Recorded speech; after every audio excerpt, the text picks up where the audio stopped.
So sad to hear the news of the passing of Mr. Jim Erny. Mr. Jim Erny was such a colorful man living here in Terrebonne Parish.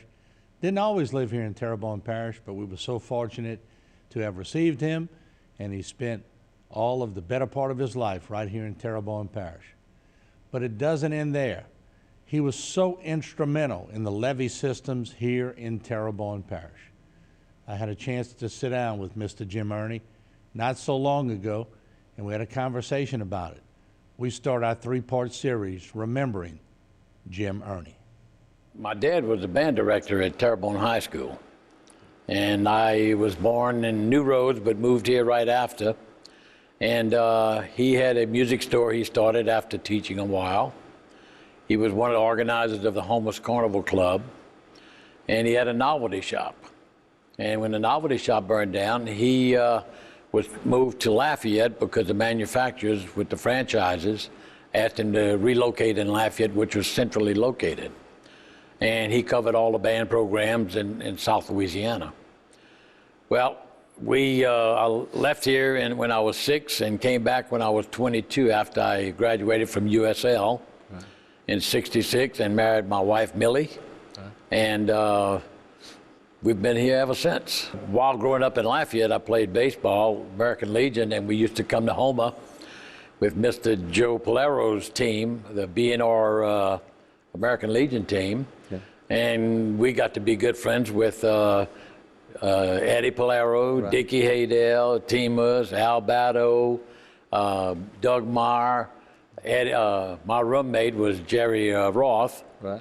And we'd come down for a few games, and then a couple of weeks later, they'd come back to Lafayette for a few games. So for several years, we did this. And then, of course, when I went to USL, they had a lot of guys from here that went to UL. Ever since I've known you and going through the station here, I've known you to be extremely tied into politics. You know everything that's sort of transpiring, you know, the players in the game, you know, who's running against who.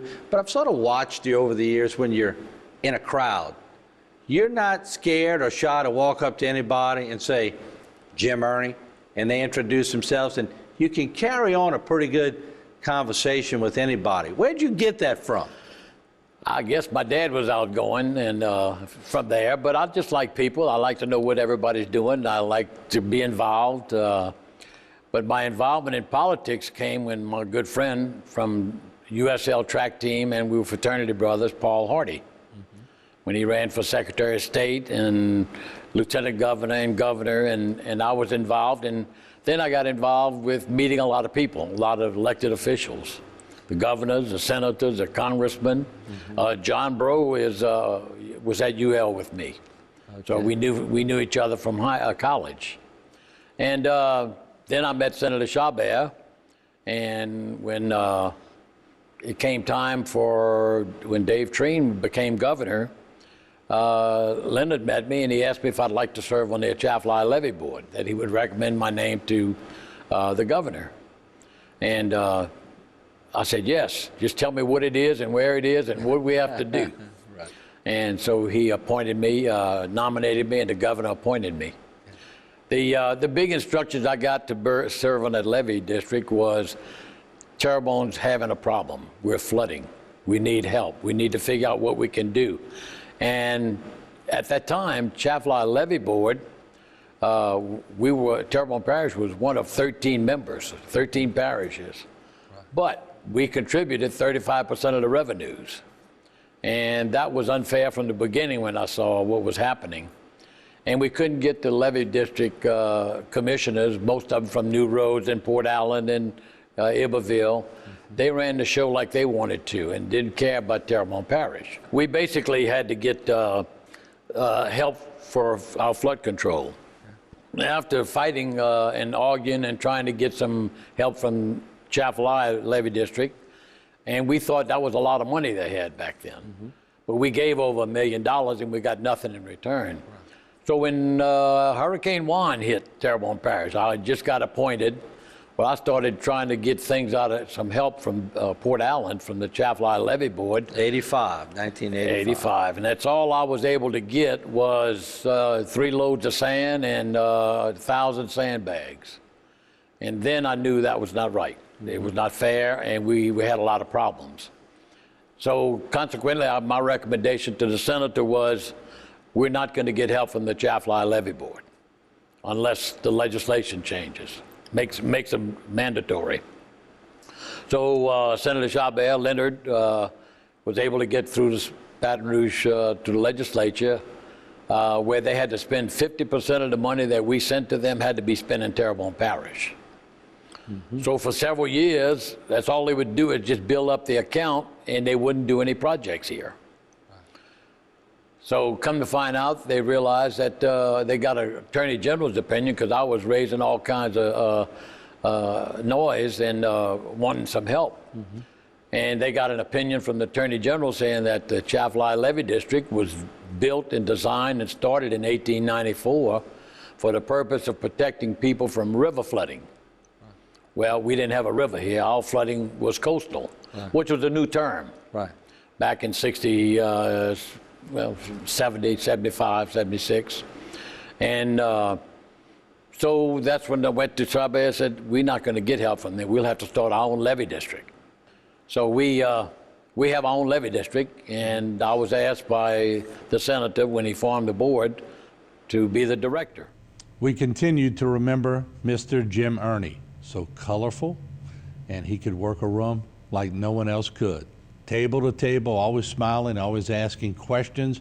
He really wanted to know where you were from, what you were doing, and who your mom and dad were.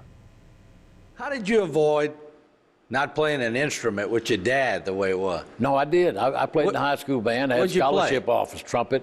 Trumpet? Had scholarship offers, but I took the track offer instead. Okay, all right. But I was in business, and I ran the business end of the music store. Okay, all right. So back in '66, when we got married, my dad wanted to open up a store back in Houma, where he started his business, and that's when I came. And Millie and I relocated in March of '66, and have been here ever since. Now, And we started right there on Main Street. Yeah, I was going to ask you, for those watching, right where the subway is now, was where the store was, right on the street. Right on the corner. Right across from the cemetery. Exactly. Yes. New Orleans Boulevard Bridge wasn't built yet. Really? No, that was the parking lot for my building. Okay, all right. But we've been there ever since, still have the building, and but there's no music store. Yeah. That business has changed considerably since the invention of computers. It's so competitive now, but you can buy everything on internet. Exactly. Was that the beginning of the end for that particular store? I think at one time, Terrebonne Parish used to have the best program in the South. We probably send more kids to college through the school system with music scholarships. And then it started dropping, and I think there was, at the time, the internet was done, the computers came out. Kids had more time to spend on the computer rather than practicing a trumpet. We also had in '85, we had the slowdown where we had 28% unemployment in Houma. You were still a young man, but I think you had started your business back then. Just started right then. People didn't have jobs, so they sure weren't going to be buying trumpets. Yeah. So anyway, it went on, and I really wasn't a musician, and I sold the business. And after I tried to keep it going while I was the director of the levee district. But my heart and my efforts were all basically, let's get this levee system started and try to protect some people. This was Terrebonne trying to make up for many, many years where Lafourche got an early jump, but we decided to go another route, right? Well, Lafourche Levee, South Lafourche Levee District was started by their representative, Guidry, which originally included Terrebonne Parish, or South Terrebonne. And there was a squabble between our legislator and their legislator, and they wanted our legislator wanted to domicile in Houma, and Dick Guidry said, this is my bill. Terrebonne can be in it, but the domicile is going to be in Galliano, where it is today. When that bill was passed in Baton Rouge, the legislators with our congressman went to Washington, was able to get a project authorized for the South Lafourche levee system, That was also before the wetland law was created, which created a whole different perspective as to what could be done. But the South Lafourche levee system, their levees were put back at the 40 Arpent Canal. The big things that means is they only had maybe 10 or 15 property owners. The big landowners owned all the property beyond the 40 Arpent. Right. So they had to get right-of-ways from 40 people. And in between the bayou and the levee, you have now probably the largest cattle growing area in Louisiana is right there in South Lafourche. Because all that land was protected and drained and grows in the cattle. Well, was that one of the hardest fights you witnessed as a director, was the appropriation of people's property when you wanted to do something? Well, that was the problem. The hardest part was trying to get started, figure out how we're going to solve our problem, since we don't have federal dollars, we don't have any state monies, we don't have anything. Right. But we came up with a plan, and basically to draw a line across the parish and tie in every little project that's on the drawing board or that's halfway completed, utilizing some of your parish drainage levee systems, and like the levee on Locaia and down Chauvin was nothing more than a 2-foot high potato row. Right. The levees in Montague were none. So we took whatever little project they had and we started increasing it and taking in little areas at a time. The concentration started in the Montague-Chauvin area only because that's where the major population was. Right. We had 20,000 people in Locaia, you had 8,000 people in Montague-Burg, and those areas seemed like we could get to try and build some kind of protection. Now, I've heard it often called potato levees.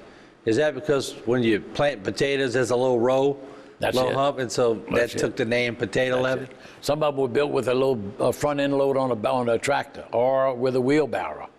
And it was just trying enough to stop the water from getting in the yards. What was your first budget when you and the late Senator Chabert came up with a budget and it was passed? I've heard in the past that somewhere around 10 million. Am I off? The bill that it created forced the Chaffalot Levee Board to put our money in a special account. Okay. When we started the South Terrebonne Tidewater District, we had $3.2 million Okay. that was given to us to get started. All right. And I thought that was all the money in the world Right. until we started building levees and you realize what things cost, Yeah. what equipment cost. And then Senator Chabert started going to capital outlay process in Baton Rouge and was very successful getting us monies each year. And that was a process that still goes on. Right. Of course, they never had the money available back then that they have today. Right. And so we struggled, and by the time I retired, we spent about $60 million that we had to go chase down every corner and nook we could find. And but we came up with a plan. And the big thing was we introduced the Morganta to the Gulf levee system. We continue remembering Mr. Jim Erny, so instrumental in so many things here in Terrebonne Parish. Who is the most colorful politician you ever were around? I guess I'd have to say, well, all of them had their own ways. Yeah. I've been around them all, from Governor Treen to Governor Edwards, Roma, Congressman, Senator Bennett Johnson, Senator Breaux. Right. They all had their ways. Edwin Edwards was probably the sharpest. He could make things happen. Everybody always says Edwin Edwards. Well, what did he have that just separated him from the bunch? I think he knew state government. He knew what everybody's business was. He knew what they had. He knew what they were supposed to take care of. And if somebody had a problem, he knew where somebody's plan could fit. Right. And he said he could go get some of that budgeted money for it. Okay. But he was good at that. I mean, and he cared.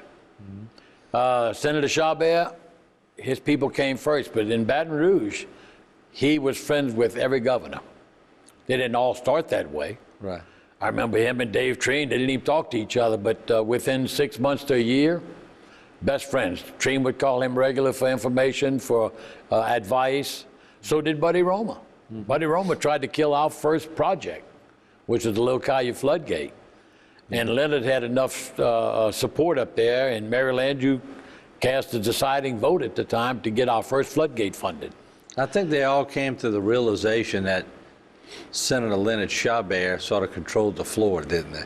Well, he did, but Leonard was fair, and I remember he used to count votes. Right. But he would go to everybody, are you voting for this or that? Whether he wanted the bill or not, he knew where everybody was. Yeah. And if you were against something he wanted, he said, well, maybe next time. He didn't pressure him, and I found that strange because usually he pressured the hell out of me everywhere we needed. When he wanted a levee built, we had to get it done. Yeah, yeah. So as you progress now, and you're a little older and wiser, and you've seen the process, anything different you would have done, or was that just the fullback running through the line and busting up a couple of linemen so that the rest could follow? I understand politics. I understand they got people that don't like you. They got people that want to do what you're doing. They would rather have what you have. They'll make up anything and say anything. Right. And they're not being truthful. Mm-hmm. But that's the way people are. Yeah. When did you have to get levees done and run a levee district and to put up with public opinion and to put up with people you're trying to get their property, a right-of-way, to build the levees? When did Jim Erny become thick-skinned to where you got to the point where you said, all right, this is just part of the political process? I take everything personal. Yeah. And I still do to some degree. But I'm at a point now where, just like the Planning Commission, if John Doe wants a permit on his property to do something, and he had a fight with the next door neighbor, the next door neighbor is going to organize opposition to his project for no other reason other than he don't like the guy. Right. Those kind of things irritate me to no end, and I don't have the patience to sit there, and I try not to let people get run over or prevented them from using their properties because of a personal problem. Yeah. In the land business, when we tried to get servitudes, it got to a point there was a group that wanted money. We want a lot of money. Well, we don't set the value. We had to get the courts to set it through appraisals. Mm-hmm. And everybody thinks their land's worth a little bit more. Huh? Yeah. Well, it would surprise me. I mean, I remember when the first appraisal came in for wetlands was $250 an acre. Well, I mean, some people took that personal, like we were insulting them, and we had nothing to do with the value. I've never seen you not work the tables. And, you know, some people work the tables because they're running for office. You work the tables because you like to work the tables. I like to meet people. You like conversation. I have a lot of friends, a lot of people, acquaintances, a lot of people I don't see often, so it's good to see them. But it's funny, I watch you come to our table, you go to the next table. Do you ever sit down, do you get to eat? Yeah, oh yeah. I eat too much, as you can see. Been eating too much. But I bet your lunch breaks are a little extended because you got to say hello a lot. Well, I got a lunch group, so we argue a lot, so that's good. Yeah, keeps everybody honest. Exactly, exactly. Jim, I appreciate the service you've put in for the community. The time you put in, like I said, I remember the early days of HTV, and we were filming levees. We're still filming levees 30-something years later, but you were so instrumental in getting all that started, and I want to thank you. A lot of people forget that, and they forget the past, but we got to do our past, like Hunt always says, to get to the future. Exactly. So thank you for what you did. I don't have any regrets. I wish things would have gone smoother most of the time. I wish we'd had a lot more money to do it, get this whole project finished sooner and quicker. But we're at a good part right now. We're at a good place, and I think the people are going to be comfortable. We're not complete. There's still a lot of work left to do.